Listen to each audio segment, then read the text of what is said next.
Do you find yourself getting into a push and pull struggle situation with your child when it's time to do homework? Is it hard for them to sit down and focus on the task at hand? If so, some of these tips might be helpful to you. Hi everybody, welcome back to Project Happy Home. For those of you who are new here, I'm Tanya, a doctor, lawyer turned homeschool mom of 3 kids ages 11, 8, and 6.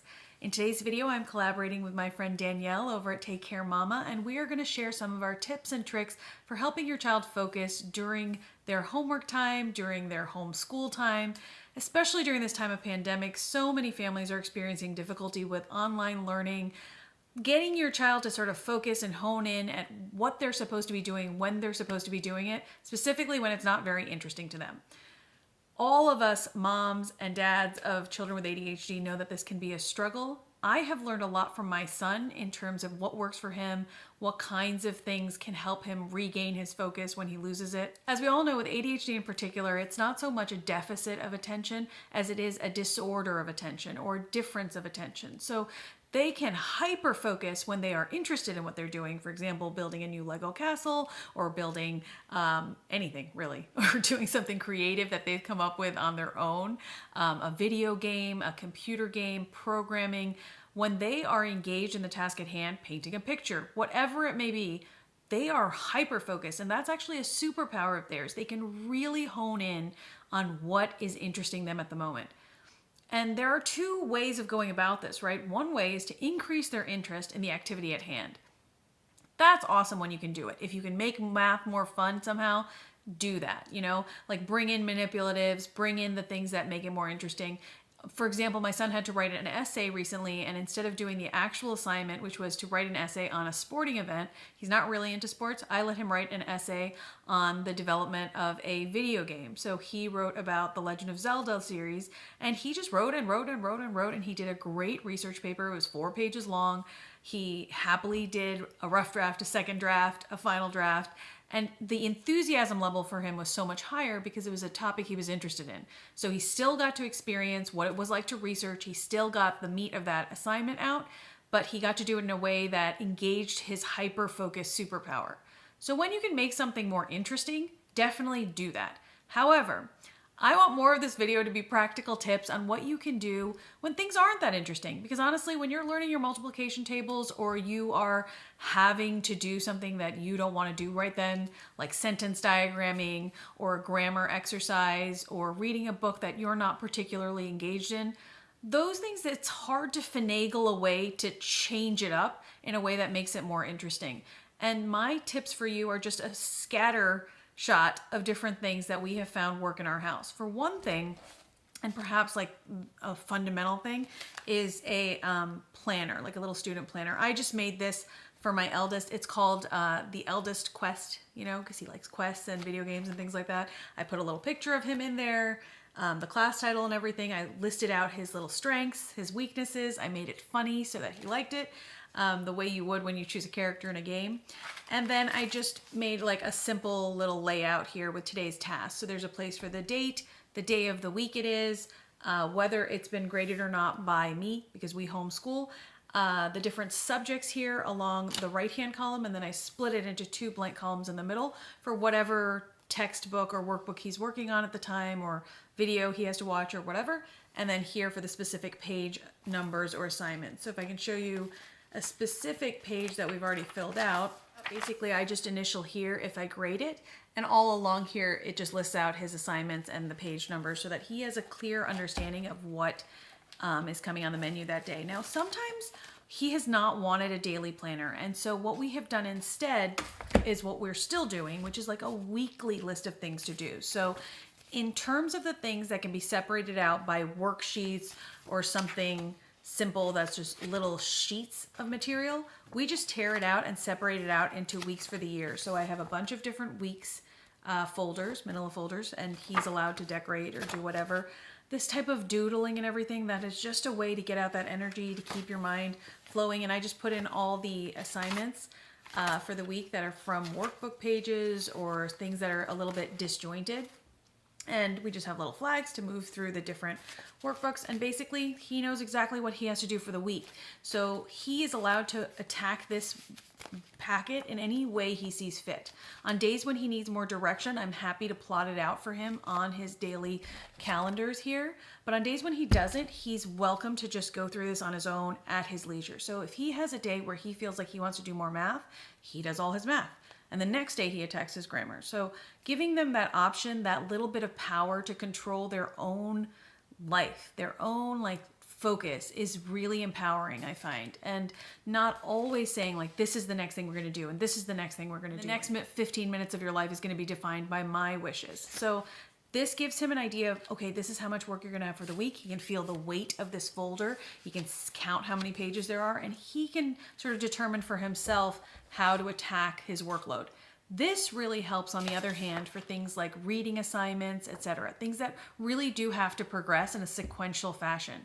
And if he goes ahead, I basically just tell him, mark it down for the next day and I'll sign off on it so that you know where you are in your week goals. So these two are fundamental pieces of how we get through our workload and stay on task for the year. Another thing that I find really helpful to keep students on task on a daily basis are punch cards. Now these I just got from Amazon, but you can print them out yourself or just draw them on an index card or something. And you just need a little hole punch.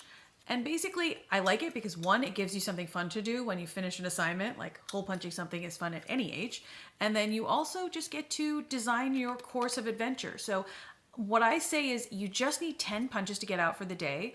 A punch is earned by a unit of work. So if you do one sheet of grammar, that's a punch. If you do a few reading chapters, that's probably a few punches.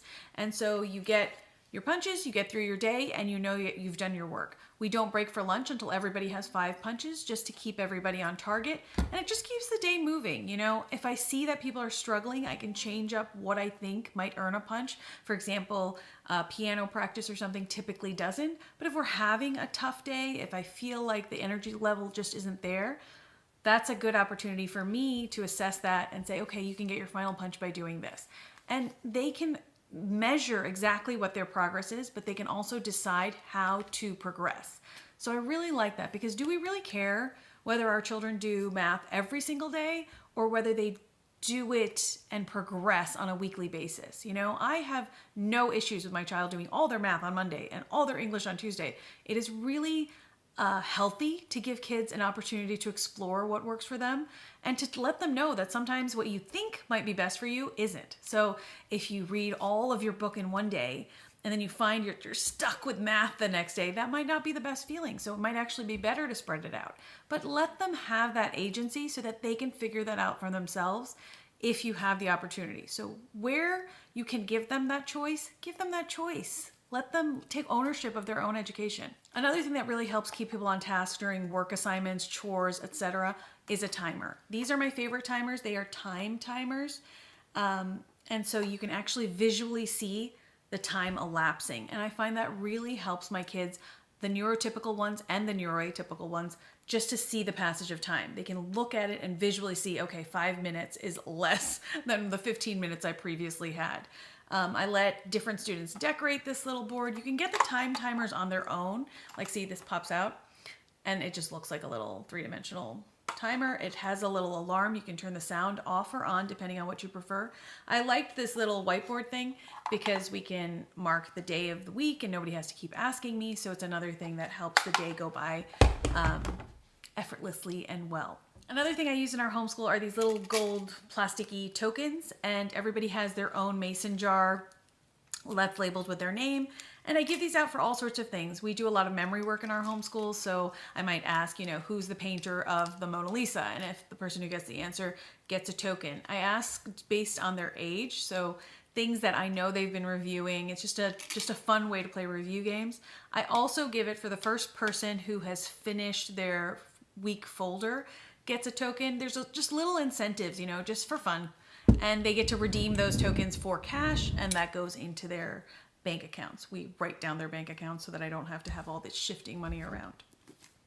Other things that help move the day along and keep people on focus are fun little breaks. And those breaks are intellectual breaks, like looking at a painting or watching a fun video or watching an Instagram reel that's hilarious, or also doing little question books or joke books like this. This one I just grabbed off the shelf. This is You Gotta Be Kidding, and it's like a would you rather book. So every page has like a would you rather question. So this one says, would you rather have super powerful eyes or super powerful ears? And then it gives you a little fact about like owls here and their ears. I find that letting us laugh together, you know, letting us run around together, actually move our bodies, like move our minds, that all helps. And all of that falls within the category of brain breaks.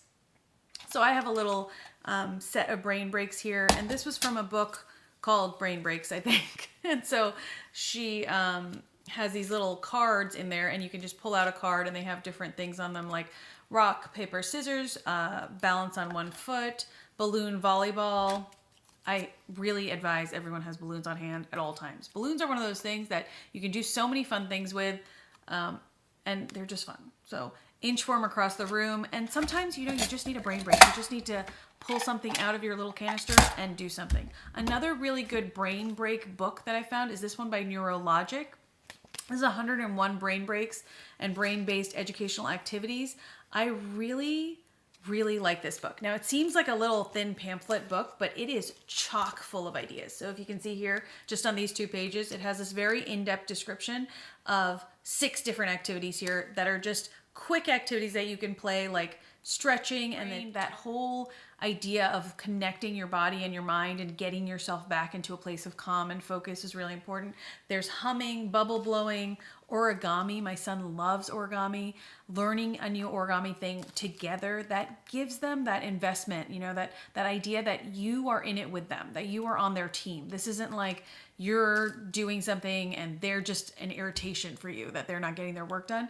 You can do it together. You can take these breaks together, even if you're a work-at-home parent. Like, it is healthy for everybody to take these breaks and move their body and get engaged with the people around you when you're home. You know, like under these pandemic conditions, we're living differently than we ever have before. We have different distractions. We have different inputs and stimuli and irritations. And I think the more we can practice learning together and having fun together and becoming better people together, the more we will feel like we are a team, right? The more you feel like you have someone on your side, even though you can't focus at this moment, like someone's got your back, you know? Someone understands that it's not because you're lazy. It's not because you're trying to be annoying. It's just because you're having trouble in that moment.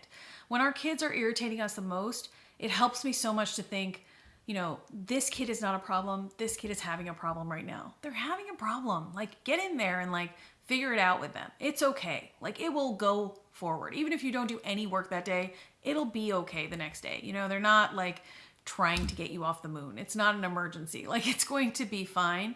So just sort of work with it one step at a time. They have a lot of great little games in here, like ABCs, 1, 2, 3s. You know, when they say 1, draw an A. When you say 2, draw a B. This kind of thinking, you know, like to make your mind a little bit more interested in what's going on. Twisted hands, hand motion chains. They have jumping responses. You can do responses to questions orally. You can do it through physical motion. You can jump on a trampoline. You can get those little plastic rock things or across your room, or even just like couch cushions that you don't care about, and do, you know, like lava games where every time you get a right answer, you get to jump. Getting that body motion in has really, really helped us. We also use programs like Go Noodle and Cosmic Kids Yoga, just to fit in a little bit of movement throughout the day. I also wanted to show you 2 resources that I received from Locky Kids. Now, this is a fidget marble maze, and I love it. It's like made out of this very soft polyester. You can see the maze stitching on the back, and there is a marble in here. See, it's in the corner here, and you just push it through the maze, and it just gives them something to do with their hands. So if they're listening to you read or watching a show or whatever, it gives you that motor skill practice, and it gives you something to fidget with that is nice and soft. I like that this is super age variable, so you could use this with a little kid or a bigger kid. Finger knitting is another good activity. The other thing that Locky Kids sent me to review is this little chair band. Now, this is exactly the size of it. I have this one in here because only my son uses this one. The girls' chairs are a little bit too high for it. But basically, as you can see here, it fits on the bottom of the chair, and he just can bounce his feet on it. And it really is like a really fun little fidget, you know. Having a wobble stool helps. Having something to engage yourself as you're working, as you're fidgeting, something to make it more normal, something to get out that little hyperactivity. You know, give them the tools so that they don't feel frustrated with it, right? Give them tools to play with, to manipulate. Even the little things like having this punch card, having the maze, having something to do to transfer that energy is so important to keep you moving throughout the day. Another thing that I've liked is these little squishy stress balls and stuff like that. You can get them at the Dollar Tree, you can get them wherever. These I think I bought in bulk from Amazon at one point. If I remember, I'll link it down in the description box down below. But they're just all different fruits and they make a little squishy sound, if you can hear, which everybody seems to like. And they also come in different fruits. So, you know, when one wears out or something, they get like a banana next, and it's very exciting for them. So I think I have covered most everything. There's one other timer I wanted to show you. This is also a time tracker timer, and this one is visual in the sense that it lights up different colors. So it'll light up like red when your time's done, it'll light up yellow when you have like 5 minutes left, and based on the two bands you can like set that up. So whatever trackers work for you, those are very helpful. At this point in the video, my audio seems to have gone out, but I just wanted to remind you guys to watch Danielle's video. I will link the information for her channel in the description box down below. She has a son who does attend school who's a little younger than mine, who has ADHD. She also has an infant daughter in the house, so I'm sure she'll have great tips on how to encourage focus and how to just get through like the required amount of schoolwork in a day. As always, you guys, thank you so much for spending some time with me. I really do appreciate it, and I wish you the very best day.